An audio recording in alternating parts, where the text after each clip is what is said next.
Alexander the great. Alexander the great.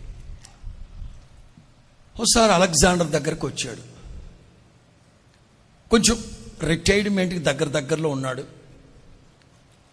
ఏమ్మా కొంచెం డబ్బులు కావాలండి, కొంచెం అమ్మాయి పెళ్ళి పెట్టుకున్నాను. ఓకే, ఎవరక్కడ? ట్రెజరర్ వచ్చాడు, కోశాధికారి. ఇతను ఏదో అడుగుతున్నాడు, అతనికి ఇచ్చి పంపించాను. రామారా క్యాబిన్లోకి వెళ్ళాడు. ఏమ్మా ఏంటి సంగతి? అదే సార్ మా అమ్మాయి పెళ్లి పెట్టుకున్నాను, కొంచెం పైసలు అడిగితే మిమ్మల్ని. అదే ఓకే, ఎంత? ఒక 30 లక్షలు. ఏం మాట్లాడుతున్నావురా? అవును సార్ 30 లక్షలు కావాలి. రే నువ్వు 2 సంవత్సరాలు రిటైర్డ్ అయిపోతున్నావు. రిటైర్డ్ అయిపోయిన తర్వాత కూడా నీకు వచ్చే మొత్తం ఎంతో తెలుసా? 10 లక్షలు. ఏం మాట్లాడుతున్నారు? 30 లక్షలు సార్. ఆయన చెప్పాడు కదా సార్, ఇవ్వండి సార్. ఆడు చెప్తాడు, రాయటా ఇక్కడే ఉండు, ఇక్కడ ఏమండే అలెగ్జాండర్ గారు, ఆడు ఏమడిగాడు, ఎంత అడిగాడు తెలుసా? ఏదో చెప్పబోతాడు. అతను ఏది అడిగాడో ఎంత అడిగాడో ఇచ్చి పంపించు.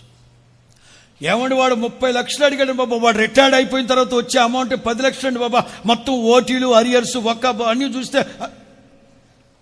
What so ever he's ask give it him. అతను ఏది అడిగాడో ఎంత అడిగాడో ఇచ్చి పంపించు, మాట్లాడద్దు. వాడికి ఇచ్చి పంపించేశాడు. ఆ తర్వాత 2 రోజుల తర్వాత నింపాదిగా అడుగుతున్నారు, సార్ అలెగ్జాండర్ గారు ఏంటండి ఇదే? అలెగ్జాండర్ అన్నాడు, ఆ ఉద్యోగస్తుడికి వాడి జీతం ఎంతో వాడికి తెలుసు, రిటైర్డ్ అయిపోయిన తర్వాత వాడికి ఎంత డబ్బులు వస్తుందో అన్నీ వాడికి తెలుసు. అన్నీ తెలిసినా 30 లక్షలు నా దగ్గర అడగడానికి వచ్చాడంటే వాడి మనసులో ఏముంది? అలెగ్జాండర్ దగ్గరికి వెళ్ళి ఏది అడిగినా ఎంత అడిగినా కాదు. వాడు ఒక నమ్మకంతో వచ్చాడు నా మీద, ఇచ్చి పంపించాడు. ఒక అలెగ్జాండర్కే తనకు మహిమ కొరకు అంత చేస్తే నా ప్రభు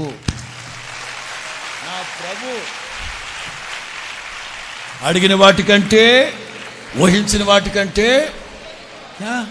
ఎస్